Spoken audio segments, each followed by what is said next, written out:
It is hard to argue against the idea that the world is built upon connection.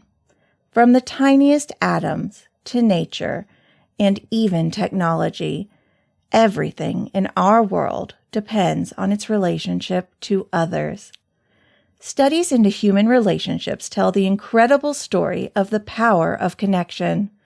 Positive, healthy human relationships are linked to better mental and physical health outcomes. In today's busy world, we are asked to connect to others on a regular basis. And yet, there is often little understanding of the vast impacts our interactions have. Welcome to Season 2 of NFCC's Guide Through the Seasons of Mental Wellness, where we dive into some of the most common, as well as a few overlooked, relationships we experience in a lifetime. I am your host, Tracy Lehman, and I am honored to be a part of your day. Let's get into today's episode.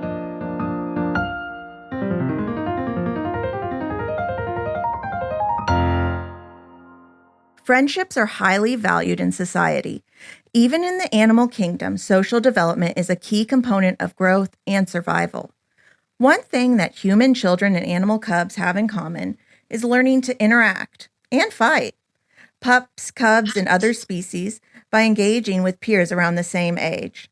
Research has found that in youth, the human brain's learning is almost solely done through social connection and face-to-face interaction. From infancy through early childhood, relationships are a key component in survival. And flocking, or turning to your village, is the first line of defense in our threat response system. The power of a close group of friends is often discussed across all settings, including movies like Now and Then and The Shawshank Redemption, or television series like Sex and the City, where friendship is the foundation of the storyline. Developing peer relationships can be both fun and difficult, yet ultimately rewarding for all.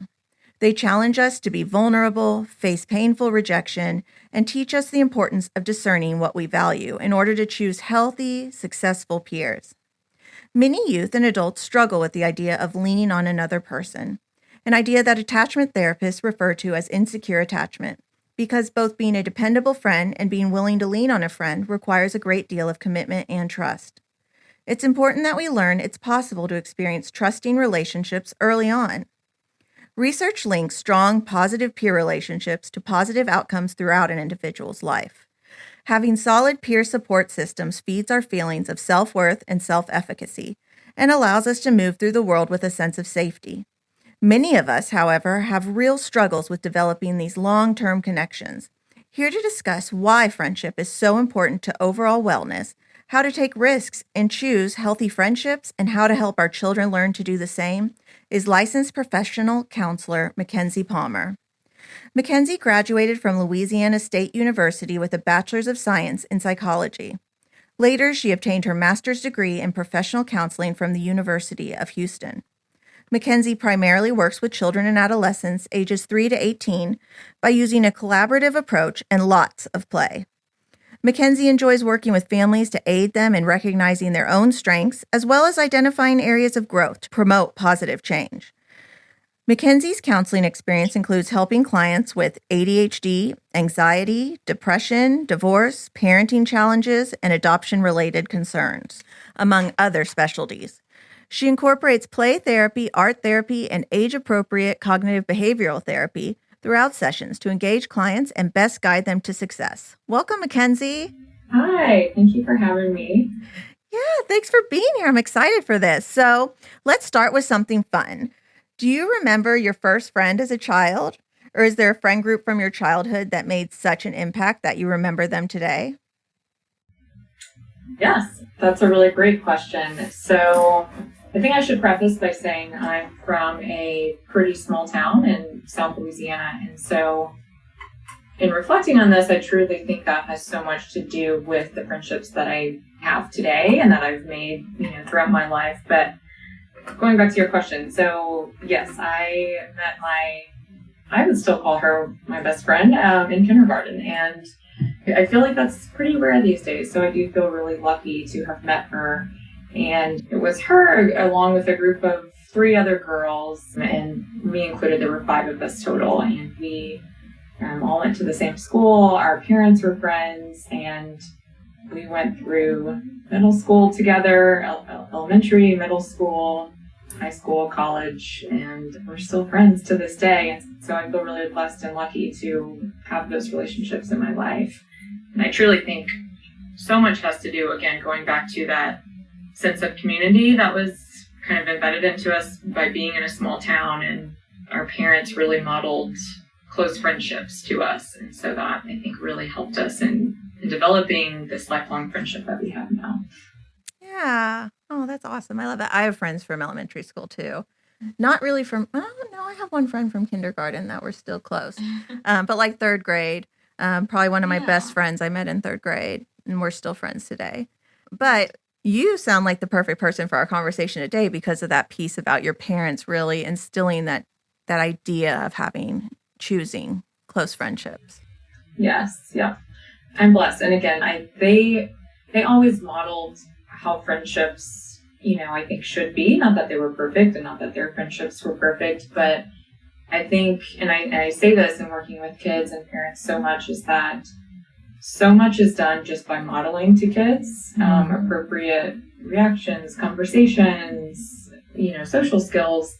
It's not even always in what you're teaching them directly. A lot of it is just what you're doing, and they pick up on that. And so I think that seeing my parents have those relationships really encouraged me to want those types of relationships in my life. And I think a big thing that they really taught us is aspects of good friendships, and kind of giving us some education of what good friendships really look like. Yeah. I talk about that a lot as well, modeling, and also recognizing that kids have a really good BS monitor. Like, you have to be really authentic with your kids, because our brains are meant to pick up threats, and BS is a type of threat. Something's not right, right? Exactly. Yeah. They pick up on so much. So we've talked about this, you talked about this best friend that you've had and this group of friends you've had. And can you tell me how those friendships have changed or evolved over time? Because you mentioned going to elementary school, those are a lot of big life changes, right? High school, college, getting married, having kids. Those are all big changes. So how do you think that's impacted your relationships? Yeah, that's a really good point. And we kind of just reunited, I guess you would say, over Thanksgiving. And we were actually talking about the same thing of just how much we've all grown. Some of us, I would say, are different people now, and just because of the experiences that we've been faced with individually. Some of us have gone through grad school or in medical residency, or becoming a doctor, married, kids, dealing with relationship changes and stressors. And so, life has changed all of us, and I'm sure it will continue to do that, but it's really great to be able to get together and connect, kind of right where we left off. But I do think it's always, we're all in different cities now, different states, and I think we just have that, because our relationship and friendship is so strong, we can get together and pick up right where we left off. And again, throughout that too, we've all met other friends, in other areas of our lives. And it's not to say we're just only friends with each other. And that's a topic that I see so much, of course, with younger kiddos, because developmentally, they get stuck on that idea of I can only have one best friend. And if my best friend is hanging out with someone else, we can't be friends anymore. And so that's been interesting to see just how we've all evolved and have other friendships outside of our kind of core circle. And so that's been an interesting factor as well. Yeah. Well, one of the things that came up for me with, the evolving friendships was time, right? Like when we were kids and we were first becoming friends, we could hang out, no stress, like spend time together. And then as life, not even just having kids, but, my best friend that I mentioned from third grade, she went to med school, and, I had no perception. I had no perspective of what med school looked like. I knew it was hard, but I had no idea. And so it almost felt like she disappeared for that time. And so I feel like there's a lot of evolving in communication that happens in relationships as we get older, right? Yes, that's key. I think in high school, we probably were more catty, my group of girlfriends, and we would just be mad at each other, and we'd buddy off, mad at one or the other, because there were three really close friends, me, my friend from third grade, and another friend that was in sixth grade. And so we kind of became this little threesome, but one of us would piss off the other one, and then it would become a 2 against 1 thing. And so that kind of would be like the vent session. But something I've learned, A, from becoming a therapist, B, from listening to Brene Brown, and C, from experience is clear is kind, right? When I was getting married and my best friend was in med school and had a lot of other stuff going on, if something hurt me, like she wasn't able to do something, I would express that to her. Like it wouldn't be a talking about her with my other friends. It would be literally calling her on the phone and being like, hey, this is hurtful. And I'm not asking you to change because she can't change her med school schedule, but I just need to express that it's hurting me and that's painful so that we can have that conversation. We've had lots of conversations like that. And I think that is something we aren't modeling a lot to our kids, that direct communication. I completely agree with you on that. I think a lot of people, and I probably admit I've gotten caught up in that too sometimes. It's hard to be really vulnerable and to be straightforward, and that I think it all stems from, or a lot stems from, that fear of rejection. You know, if I'm honest with my friend, are they still going to accept me, or is our relationship going to change? And it really takes that one person, that one step to kind of open that gateway. And I think, like you said, I mean, in high school, similarly, there's just more petty things that we worry about. And so I think that definitely comes with maturity and just kind of growing through life. I think we come to realize that. But I agree. And like I said, I probably could do a better job of that, of just being more direct and more open, you know, with friends. And the friendships that I've been able to do that in, I've definitely seen a lot more benefits, right? Because we can be more direct. You can be more open with them, and it doesn't feel like you're having to worry. Because especially as we get older and we're doing more things, we have more responsibilities. That's something that we shouldn't necessarily have to worry about. And then I want to go back to the modeling part with that too, because I think a reason that cattiness happens so often, or the like passive, non-confrontational things, are because a lot of times our parents have modeled that when we are upset, we're upset about things that to us feel big, but to them seem small. And so, you know, it makes you really insecure to be like, hey, this bothered me. Because then are you being a drama queen? Are you being oversensitive? Are you making a mountain out of what mountain out of a molehill? Is that what it is? Yeah. Those kinds of things, right? But also like sometimes even our parents will kind of dismiss their own feelings and model that for us. Like, oh, well, I guess my friend's just busy, or, oh, this friend didn't even call me to tell me they weren't meeting me for lunch and I was sitting at lunch and maybe I got the information wrong. Like it's a lot of questioning ourselves and being internal versus externally, like calling your friend and being like, hey, did I get this wrong? I am literally sitting at a restaurant waiting for you and you haven't shown up, right? Like, how do we model having those conversations? How do we model having confidence in ourselves? Yeah. And I think, again, it all starts with you. And I tell that to parents all the time in different realms, not just relating to friendships, but you have to be able to be aware of yourself. Like self-awareness is huge, and checking in with yourself often, making sure that you're kind of being there for you before you can be there for others. You know, like on an airplane with oxygen masks. We have to be fully present before we can give to others, and so, or fully in tune with ourselves. And I think a big key word too is just being intentional. So being intentional, recognizing how you're communicating, and it can be in the very, very small instances of ordering a coffee at Starbucks, or again, chatting with a friend, but especially in front of our kids, just being intentional with your language is really important.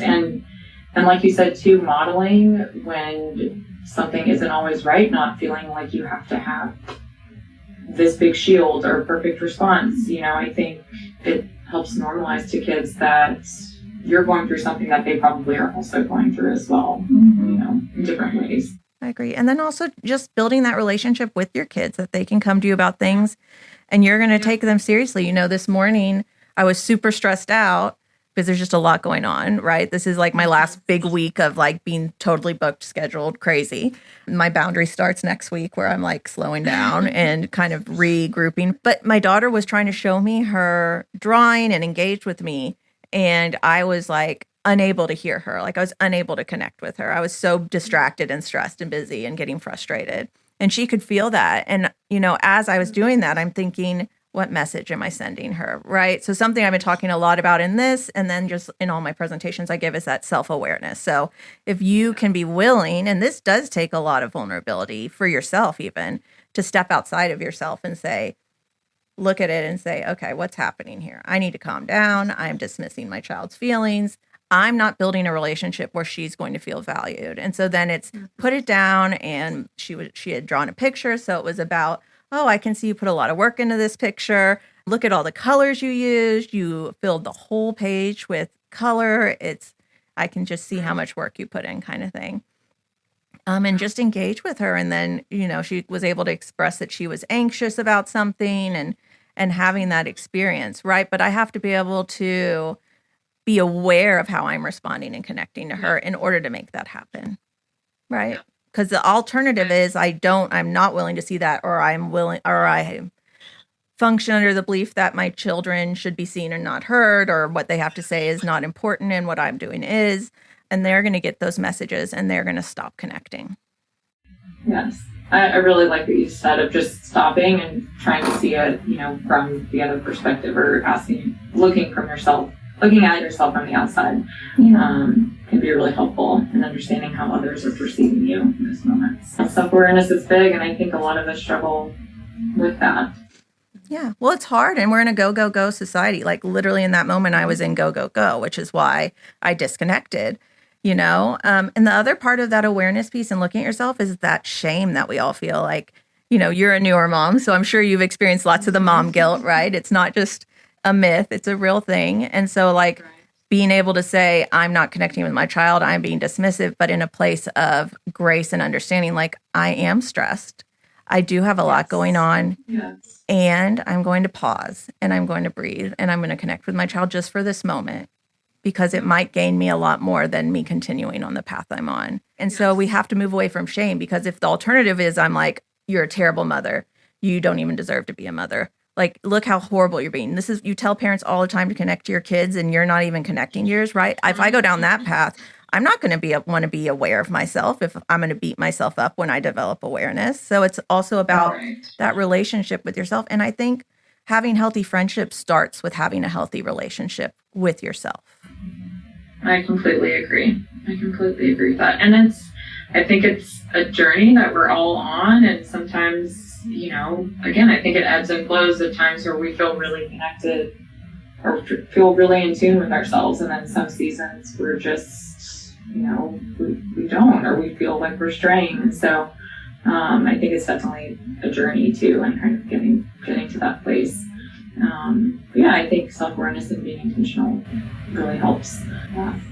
So on that note, since we're talking about developing those healthy relationships, and you and I both work a lot with children and adolescents, and part of our work with them is helping them figure out where safe and healthy friendships are. How do you determine what's safe and healthy and what's not?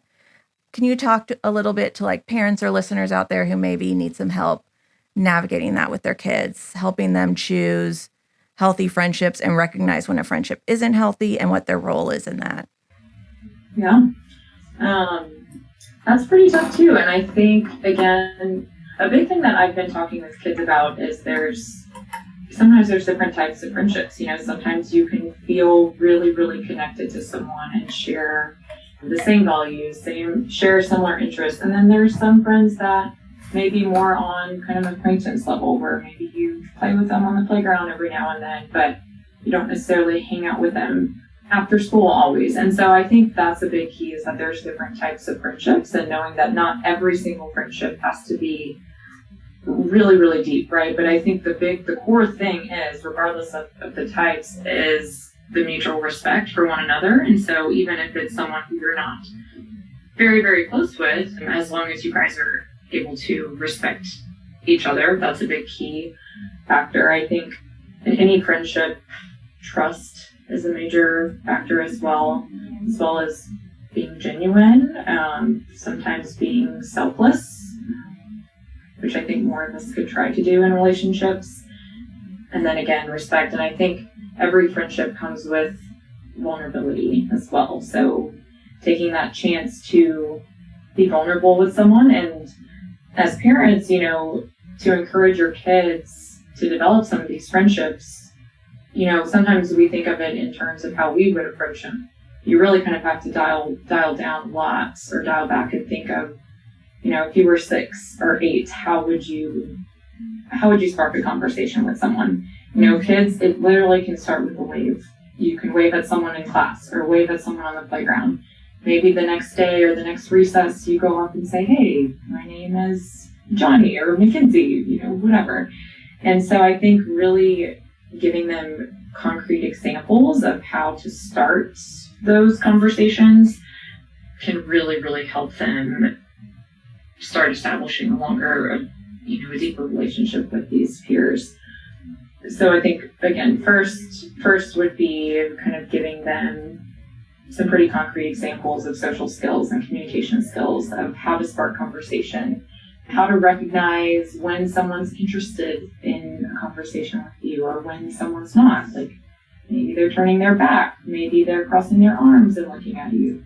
Maybe their eyes are looking away. That might show that they're not interested in your conversation. So parents can really help their kids notice some of those verbal and nonverbal social skills that may help create those relationships. And then going back to your question, I think being able to maintain healthy relationships, that really stems from some of those bigger core values of trust, loyalty, respect, genuineness, and selflessness. And I know those are really vague, but I think those are really powerful. What are your thoughts on that? Because I know you work with a lot of kids as well, and I'm sure you have lots of ideas. Yeah, I think it's tough because I think I always say to my clients, when we talk about people that aren't in the room, I'm like, this is out of context. And I think everyone's behavior makes sense in context. I'm a humanist. Yeah. So I believe, kids who are manipulative are doing manipulations out of some need.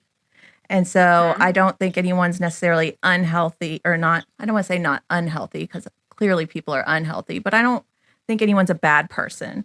I think people do things out of what they perceive as the solution to a problem that they're facing. And it's just that we aren't always the best problem solvers. Sometimes our solutions don't work.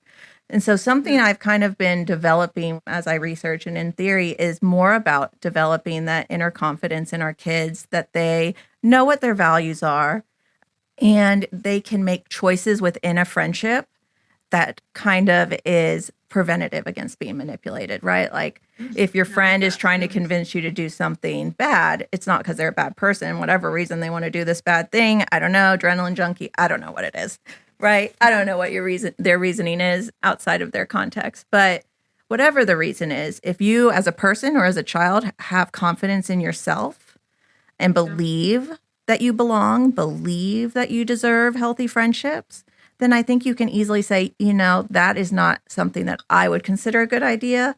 So I am not going to do that with you. I'm happy to do something else with you, but I'm not going to do that. I really don't think you should probably do it either. And we can think of something else to do, but I'm not going to do that. And so I think being able to stand up for yourself in a friendship is also a sign of a healthy friendship. That is huge. Confidence that is a big one. And I forget that. I'm so glad you brought that up. I feel like with most of my kiddos, regardless of what their presenting concern is, I focus on social skills and self-confidence or self-esteem. And because I think those factors come into play in so many different realms. Mm-hmm. But that is true. And especially when a lot of the kids now, or our kids now, are dealing with bullying and, either in person or online with social media and the different apps. It's pretty terrible what's happening. And so I think that having that confidence really empowers them to be able to stand up for themselves and to be able to make the right choices. And that will in turn that will help them with those harder choices that come later in life, Yeah. And so I think that is definitely a big factor. I agree. And I think, going back to that, having that awareness to step outside of yourself piece that I was talking about earlier. So that's actually a form, it's called Mindsight. It was developed by Dan Siegel. You go inside, you see what's happening, you come outside and do something active with it. right? Make a choice. And I feel like that is so necessary for us to teach ourselves and then teach our kids because of what you just mentioned, screens and social media. That's another really big area of interest and research for me. And, these screens can have vast impacts on our brain, and our brain is always learning, and technology is not going anywhere. And salesmanship, which is, right, the business of selling things, isn't going anywhere. And they're going to continue to use social media and psychology to help influence who gets their product and how. And, there's a lot of different things out there. And so that awareness of what am I feeding my brain? What am I feeding myself? What am I spending time with? Like, there's great things out there on the internet. There's great things out there on social media. Groups of kids that are maybe usually marginalized, like LGBTQ plus community, right? They can actually find some pretty safe homes, some pretty safe families online. So there's positive, like virtual groups. There's so much stuff out there that can be really positive. There's researchers in development of different video game aspects that, teach empathy, teach social skills, all that stuff. There's great stuff out there, but there's also a lot of junk, right? It's like you can go to the grocery store and you can be in the produce section, or you can go to the grocery store and hang out in the candy aisle, right? What are you putting in your basket? What are you putting in your brain? What are you feeding yourself? Because whether you realize it or not, every single thing that touches your brain, has an impact. It leaves a mark, right? And so I just think really developing that awareness, knowing your values, and really directing your choices accordingly. And that goes to friendships too. Like, what friendships are you feeding yourself? Are you feeding yourself friendships that make you feel insecure, make you feel like you have to do certain things to be included, to live up, right? Make you be mean to other people, right? How are these things lining up with who you want to be as a person? And this is something we can start teaching our kids to be aware of early on. We can always redirect them to explore their values and how things make them feel. Yes, I completely agree with that. And I think all of those things can help you develop healthier relationships. And then also, again, that self-awareness helps you identify when relationships are toxic or not so healthy. Like you said, if you're being used by others, or if you're really codependent on someone else and they're manipulating or controlling, those all come into play. The self-awareness helps you to recognize those factors and make changes. Absolutely. And being able to be direct, I think that comes with confidence too, right? If somebody's being catty and you find out they're telling your secrets behind your back, or making up stories about you behind your back, and you think they're your friend, the answer isn't to go make up stories about them and go off and start this, almost bidding war of who's worse and who's better, but to go to that person and be like, I do not appreciate what's happening. I'm not going to share more information with you. And I don't think I can be friends with you if you're going to continue to behave this way. I don't know what your reasons are, but it's not working for me, and I'd appreciate you to stop, right? That's a really big ask, though. We really have to feel like we are deserving people to be able to go up to somebody directly and say to them. Yeah, and I think it's even harder I think that's so much harder for younger kids and teens, too, because there is so much, I feel like, especially middle school, high school, insecurity going on, and again, self-exploration, wondering who they are and how they fit in the world. And so being able to be that direct and forward takes a lot of self-confidence. And so I think it gets easier as we get older, because again, I think we feel more secure with ourselves. Not always, but I think generally. But I do think that's harder for younger kids. And that's something that has been a topic that's come up a lot in my sessions. And so again, going back to confidence, helping them really try to build that, it helps them to be more direct. And then a big thing too with kiddos is remembering that they can still always ask for help. So I think parents can, if you're noticing at a play date that someone, there's some turmoil going on between the kids, it's totally okay to step in, not necessarily to tell them what to do, but to help kind of call out perspectives and kind of help each of them understand where the other is coming from, and to be able to communicate easier, because sometimes it is hard for kids to kind of have the courage to do that. Yeah, it's hard for us too. Yeah, exactly. So I think that's a big thing that I've been encouraging parents to do as well, is stepping in when they see their kids needing help. And by doing that, they eventually can do it on their own. More inclined to. Yeah, and I'm going to bring that back to the awareness piece again, too, because for both adults and children, being courageous, doing courageous things feels really scary and our anxiety can get the best of us. But afterwards, after we've done that brave thing, bringing our awareness to how good that feels, how powerful it is. Such a relief. Yeah. Yeah. You know, as adults and as children, right? Like when your child does something brave, be like, I know that was really scary and that you know, what tools did you use to be able to do that, even though it was really scary? And then, like, how do you feel now? Right? After somebody does something nice for somebody else, how do you feel now? After somebody, you know, what did something out of confidence, how does that feel? Because our body will give us signals if something works or doesn't work. And if we can hone in on when it does work, when that courage was there and we were able to, it makes it easier to do it the next time because you know that reward is there at the end, that good feeling of I've done something special. Yes. And tying that back to modeling. So I think that when, as parents in our adult relationships or friendships, calling out when we do something like that, you know, in age appropriate ways, you don't always have to share all the details of everything, but calling out, you know, every time you are in a situation, just kind of talking out loud sometimes. If you're riding in the car with your kiddos, just to kind of tell them where you're at or how that made you feel to do something, that is huge for them and their understanding and development. Yeah, that modeling. And going back to that, so bullying has been a hot button topic for years.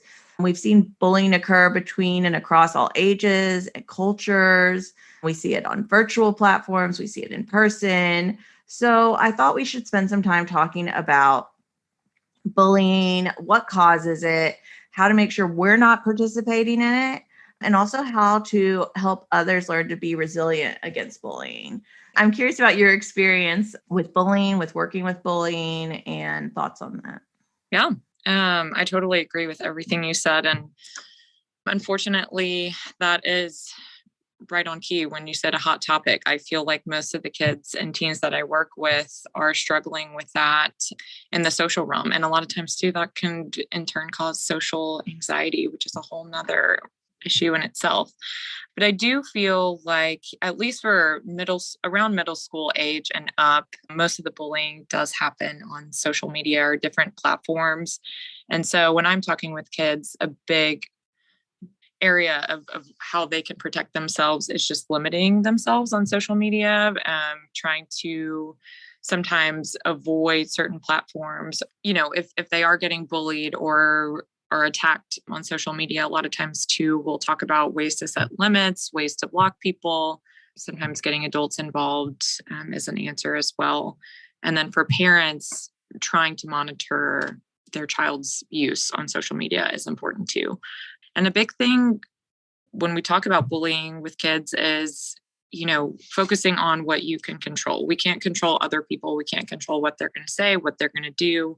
All you can control is how you are responding and what you're doing to, you know, potentially cause some of that. Now, again, it's a lot of times bullying happens. It's the other person. They're choosing to say or do something really negative towards someone else. And I think a lot of times that comes from like low self-esteem or feeling like they need to fit in. So they want to bring other people down to seem cool because they get a lot of attention from that too. And so I don't know. I think the biggest thing is being able to empower our kids and teens and teaching them how to assert themselves in healthy ways. And with bullying, whether it's online or in person, I think a big answer is creating space. So whether that's walking away physically from someone, whether that's blocking someone, getting off of a social media platform to avoid that, I think a big answer always is walking away and just taking space from that person. So we talk a lot about that healthy assertiveness, how you can protect yourself and empower yourself. A lot of times too, that comes with confidence. And I think we mentioned that earlier of it's really important to have confidence in yourself. And that helps you to be able to stand up for yourself because you're not worried about, you know, oh, if I say this, will this person not like me anymore? Will people start talking about me? So increasing self-confidence is always an area that I focus on as well. Yeah. I think a lot of what bullying is that somebody's having a reaction to somebody else's behavior, and then we hold on to it because we don't know what to do with it. And so then we attack, and then people just jump on the bandwagon because everyone's triggered, right? It's that tribe complex in our brain. We band together with the people that we connect to. So like the friends of that person that was triggered or upset or hurt or whatever happened, kind of jump on there to defend that person. But really, that's our brains were designed in a survival way. And that doesn't function in today's society. These kids at school are not out to get you, even though your brain thinks it's like tribe versus tribe. It's not. And so if you have that awareness of what's going on inside of you and had that modeled by your parents, you guys slow down, do check-ins when you have behavioral reactions, I think it creates the ability to have that direct communication. And I really do think, I've read a lot of the research and they've tried so many things for bullying. And honestly, the only thing that's really had positive outcomes, all the trainings and everything, the only thing that's had positive outcomes is assertiveness training, which is not even for bullies or people who are being bullied. It's for people who are bystanders to be able to step in, right? And say something and do something. And that seems to be the only thing that really works or has had some positive results. And yeah, I think it's just a lot about really helping our kids mature in a way that's different than how maybe we matured. I think it's a lot. Most of parenting is self-work. I really do believe that. I really think it's focus on yourself, look at your own behaviors. If you don't want your child to be a bully, if you don't want your child to be bullied, look at how you function in your own relationships and in your own world. Yes, that is so, so true. And I like that, of that social support of bystanders stepping in. And again, with that, they themselves have to feel confident, and so that assertiveness is in there as well. Yeah. But unfortunately, it is something that happens too often. And I think it's, again, like you said, bullying's always been around, but I think now, sometimes it's really vicious and there's just so many different ways. Yeah. We all have this observer complex now because we're just used to observing. We scroll through videos of things and nobody's actually aware of the need to step in anymore.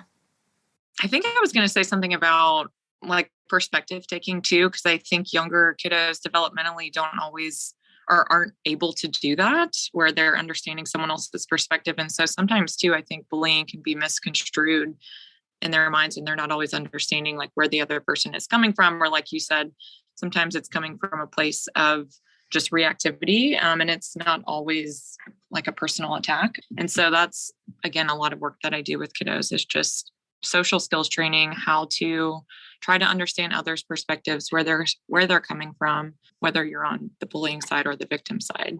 But I feel like that's a big piece of work as well, is helping kids understand why someone might be doing something or why someone might be feeling a certain way. Yeah. And I think counselors' roles in schools is really big there. I'm sitting here as you're talking, just processing the situations and thinking, even if we teach somebody communication skills and they go up to this child that's bullying them and like, hey, I don't know why you're being so mean to me. I'm really, let's talk about it. Like, I'm happy to like make adjustments or hear you. But the other child hasn't been taught to have that A, awareness, and B, communication style.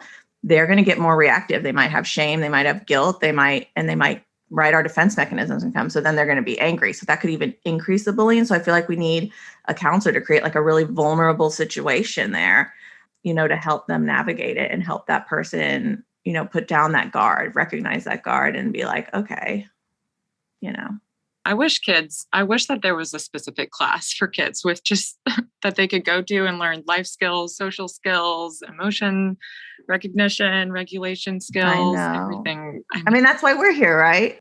I know, but I'm like, this needs to be a part of their everyday life. I know. And it's hard because like we want to ask the parents, like I always say, and I want parents to hear this who are listening. I always say like parents need to develop awareness. Parenting starts with self-development. But I also know that we're asking a lot of parents when I say that. I know parents are dual income or single parents, like they are working really hard just to put food on the table.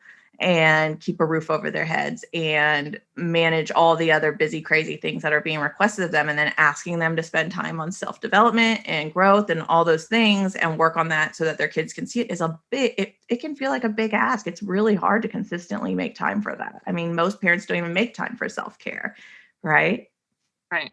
It just gets put on the back burner because you're so focused on getting through the day and making sure everyone's fed and where they need to be and in bed. And then there's no time, there's no energy at the end of the day. And I think that's also why, kind of what we're talking about today, why these friendships are so important and so vital. Like, we need people to lean on. We need people to say, hey, I'm super overwhelmed. This is what my life looks like right now. Is there any, or just say that. And then the friend can be like, hey, I'm going to help. This is what I'm going to do. And not even let your friend say no, like be like, no, I'm doing this. Like, I'm going to pick up your kid from school today. Yes. Whatever it is. Yeah. Well, and on that note too, making time and kind of going back into adult friendships, but it's an effort. And like we were talking about earlier, you have to put in that effort and make time to have time with friends, to be able to have an hour or 30 minutes even just to kind of unwind and connect with them. And a lot of times during our busy schedules, I mean, I catch myself in those moments too, where we've made plans and then the night comes and it's like, oh gosh, I really just need to sit on the couch and do nothing right now. So it's hard. You have to be intentional and you have to make those efforts. And that just plays in with self-care and making sure that you're finding time for yourself, but also to kind of harbor those friendships too. Yeah. I feel like almost everything goes back to childhood, but it really does start with those early childhood messages and seeing, as a boy, maybe watching how your dad is engaging or interacting with other men in their lives. And then also, again, as the father, modeling appropriate emotional connection and expression. Have you read that book, Raising Cain? Mm-mm. About kind of protecting. So it's called Raising Cain, Protecting the Emotional Life of Boys. And it's probably a little outdated now, but it's really great. And it talks a lot about just how even as young boys, we teach them to be stronger, or, even if there's a girl and boy twin, the boy is taught to kind of protect their sister and be tough for her and stand up for her. So it's even in like the little messages that you're giving them when they're really young. And it's not that those are bad things at all, but it's important to be able to recognize that they have their emotions too, and it's okay for them to express that. And so it really does start from such a young age. Mm-hmm. And honestly, I think, thinking about adult males too, just as I said, when kids are trying to create a friendship, all it takes is a simple wave on the playground or, hey, my name is so-and-so. I really think it just takes one person in the relationship to open up and kind of go there. I mean, if kind of break the pattern of talking about surface level things or making jokes or talking about work, I think it takes just one person in the relationship to be like, I'm really struggling with this. And if that other person is willing to go there too, that can really create kind of a deeper connection there. And even if they're not, I think it opens the floor for them to know, okay, maybe he really trusts me. So it kind of starts those feelings of trust and, being able to respect each other. But I really think it just takes that one step, which goes back to feeling confident enough to be vulnerable with that person. Mm-hmm. Yeah. I mean, I love the way little kids play on the playground before they have. I feel like school, not that there's anything wrong with school, but school kind of institutes more social hierarchy and fear of vulnerability. But when you see little kids playing on the playground, like maybe preschool age or earlier, they just go up to each other and they just are like, they just play with each other like it's nothing. I think that as we're teaching kids more about social rules, social norms, and they're experiencing things like rejection and fear, and as that social anxiety grows, it's really important to teach kids that like fear isn't the end. One of our therapists always recommends this book. It's called Feel the Fear and Do It Anyway, something like that. Okay. And I haven't read it, but I love the title because that's that awareness piece. That's that slowing down and being like, hey, this person's by themselves. They maybe look sad or they maybe look alone, I have a lot of anxiety about randomly going up and starting a conversation with them because they could be rude or they could be whatever. Being able to be aware that you're having those feelings and thoughts and do it anyways. Go up to them anyways and say hi and try to engage. Right. And what's the worst that can happen? And I think that's what helps, like, with that anxiety too, is just processing, okay, worst case scenario, the person, what are they going to do? Turn away from you and not acknowledge you? Okay, that would kind of, stink, but just kind of processing what would be the worst thing. Yeah. So, okay, this has been good. Final words. So the impact of positive social support can't be understated. I feel like that's what we've talked about this whole time. Like it's necessary in all facets of our life. And research has found health benefits of strong positive social connections to outweigh just about anything else. So when I look up social connections, things that come up are like, if you look at like correlations for long life, like the people who live the longest, above like exercise, healthy eating, good genes, the very first thing on all of the research is strong social support, having positive social relationships. And so I mean, we can't downplay it. And then mental health the same way, like resiliency is related to have strong social support. People who can reach out to other people do better when they're struggling. So let's talk a little bit about our favorite stories of resiliency and the power of friendship and kind of talk about what its impact is. Oh, yeah, that's a big topic. And thinking through all of my friendships, I feel like, I don't know, the biggest way that I know that my friendships are strong is when we're able to just relate and connect and on similar things. For instance, like the other night, I hadn't talked to a friend in a while, and she's a good friend that I roomed with in college, and we both have young babies, and she's in residency, and we don't get to talk very often. But the other night, she called me, and we were talking, and she was on her way home from work, and I was doing nighttime routine with my baby, like feeding and putting her in the bath, and we're trying to have a conversation while my daughter is screaming and crying and splashing and trying to stand up. And she's on the other line, like, I got it. I understand. Okay, you got to go. So good talking to you. And so it's things like that where you just, through the years, we've been able to connect in so many different ways. And I think it's just that underlying understanding where the other person is. I feel like that's when I feel really connected to my friends. And there's so many other stories too, where other friends will just haven't talked in a long time, and I'll get a text from that person, and it's the most ironic thing because I had maybe woken up that morning thinking, I really miss her. I need to text her or I need to call her. And then I get a text from her, so it's things like that where you just feel that like overwhelming connectedness in the small ways. And so to me, that shows me, that's when I feel most connected to friends, is when I get those little tidbits. Yeah. But that's a really big realm too. I'm curious, what are some stories that you might have? So Friendships and resiliency. Yeah. Gosh, I've had a lot of different friend experiences. I've had to make some really hard choices around friendship.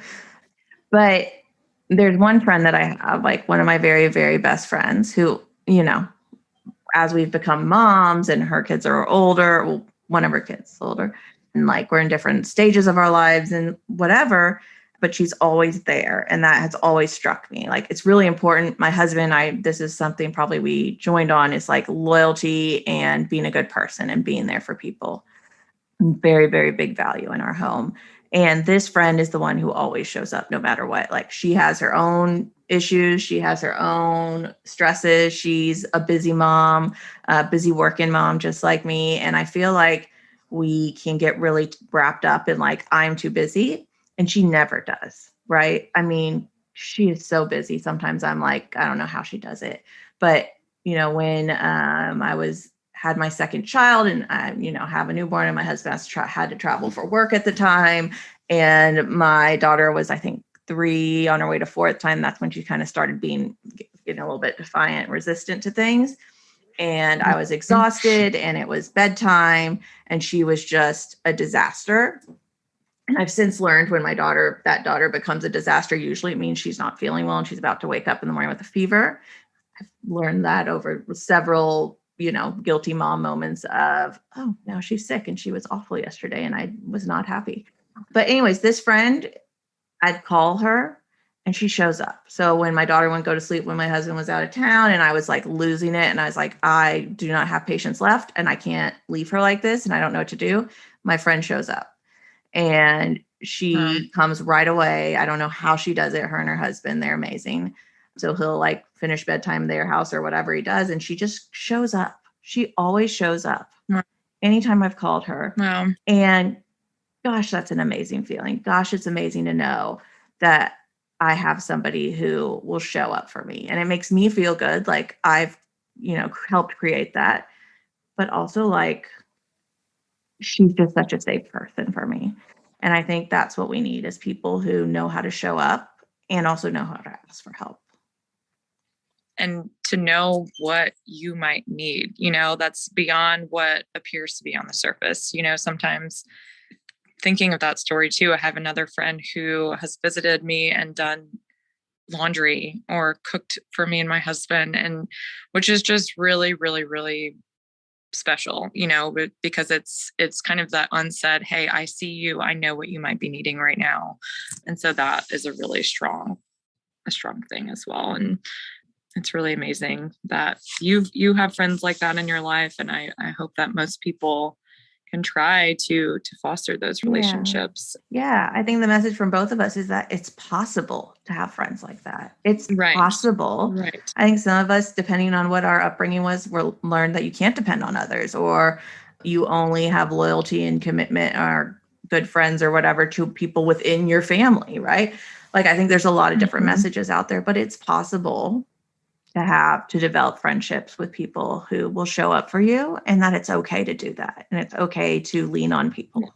I feel like we've covered so much. I've really enjoyed talking about friendships. And again, I feel like we've talked about, it's so important to have that social support. And it all starts with, self-awareness, being intentional, modeling good relationships and responses, and emotional connectedness to our children, to be able to for them to be able to grow, and to be able to see that. And I feel like we've covered so much, but I've really enjoyed talking about it. And thank you for having me on this topic. Yeah, thanks for making the time. Of course. Thanks for listening. If you enjoyed this episode and would like to help us reach more listeners, please share it with someone you know, post about it on social media, and leave a rating or review. To see what's coming next, follow us on Instagram and Facebook at Nick Finn Counsel, or visit our website at finnegancounseling.org. Before I go, I'd also like to thank the people who made this project possible. Our wonderful experts who joined me for each episode, our production team at 3 Wire Creative, our editor and production assistant, Giselle Dixon, and the amazing leadership team and supporters at Nick Finnegan Counseling Center in Houston, Texas. Until next time.